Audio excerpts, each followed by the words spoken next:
Lawyer for Poppi Worthington's father doctor says the doctor who believed he sexually abused the 13-month-old rushed to judgment at inquest into the baby's death. A doctor who first raised concerns about the sudden death of Poppi Worthington rushed to judgment over potential child abuse and lost her professionalism, a court has heard.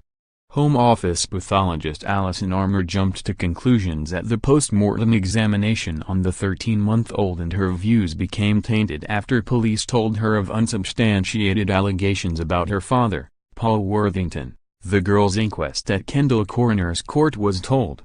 Dr. Armour concluded that Poppi, who was bleeding when rushed to hospital, had been injured by a penis, or penis-shaped object, penetrating her bottom shortly before her death. The toddler collapsed at home in Barrow, Cumbria, in the early hours of December 12, 2012, and was pronounced dead in hospital an hour later. Mr. Worthington, 49, was ruled to have probably sexually assaulted her before her death, according to a judge during family court proceedings. Detectives at Cumbria Police, who dismissed Dr. Armour's initial suggestion of child abuse as rash, botched their investigation, which meant vital evidence was lost, and the Crown Prosecution Service has twice ruled there is now insufficient evidence to prosecute anyone over Poppi's death. Her father, who is now in hiding, has never been charged with any offense and denies any wrongdoing. His lawyer, Leslie Thomas QC, said 2 fractures to Poppi's right leg, only discovered after her death, could have been caused accidentally, according to at least 3 other medical experts. Yet Dr. Armour's report concluded, this girl was the victim of a physical assault.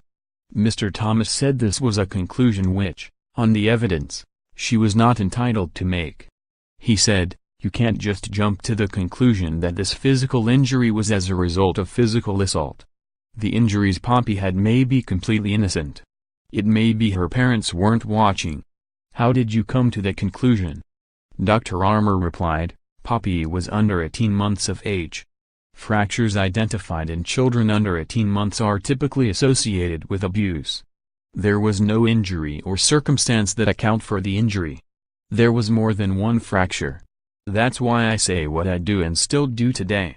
Mr. Thomas continued, you have approached this case with a particular mindset, and that is betrayed by what you say about the fractures. You have lost your professionalism and objectivity. Dr. Armour replied, I totally disagree with you, sir.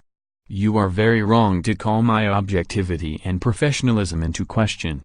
Before Dr. Armour carried out her post-mortem examination, she was told by police of 2 items of intelligence of a sexual nature relating to Mr. Worthington that proved, later, to be completely without foundation. Mr. Thomas continued, I'm going to lay my cards on the table. You, out of all the experts who have looked at this case, and there's been a number, you are the only one who says in the clearest terms that Poppi was the victim of being sexually assaulted. I'm going to suggest, Dr. Armour, you, before you conducted your post-mortem, you had been tainted? You may have been influenced by what you were told? Dr. Armour replied, no, not at all in any way. Mr. Thomas added, I'm suggesting that has influenced you. You can't unknow what you have been told. The witness replied, it absolutely did not influence me in any way, shape or form. Mr. Thomas said Dr. Armour was a single voice among the experts in her view that post-mortem evidence showed tears inside the child's bottom and they represented significant injuries. Again, you were on your own there, aren't you? He added. Dr. Armour replied, I am, sir.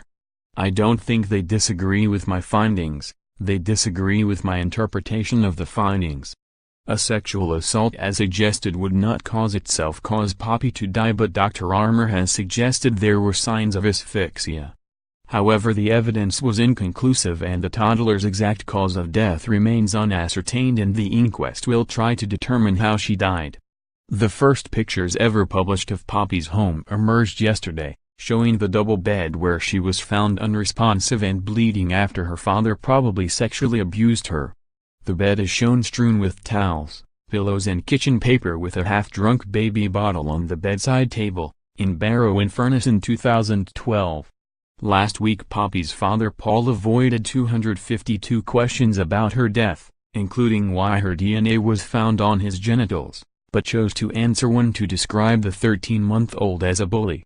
A controversial first inquest into the death, held in 2014, lasted just 7 minutes and found her death was unexplained. But this was quashed by the High Court the following year and a fresh probe ordered. A string of police bungles, including a failure to carry out forensic tests, have meant Mr. Worthington, a supermarket worker, has never been charged, despite 3 reviews by the Crown Prosecution Service. He has always denied any involvement in her death. The inquest continues.